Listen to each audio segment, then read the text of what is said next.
former White House senior director and State Department advisor. Nayyera, let me start with you. With John Brennan saying he knew about this, the important part that the viewers didn't hear is he knew about this well before the election. He briefed the Gang of Eight, the leadership of the Senate from both sides and the leadership of the intel committees. The American people, before the election, never got to hear about this information because it was classified. Is that a disservice to the American people?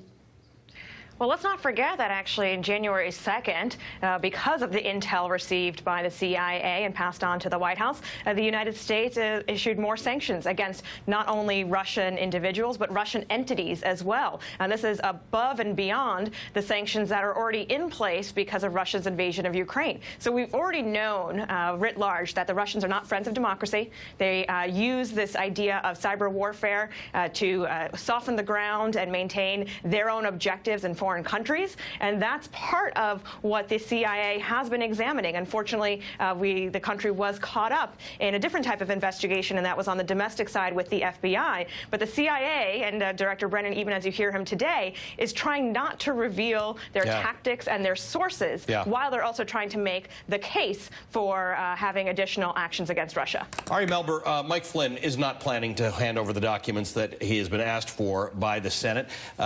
He pled the Fifth.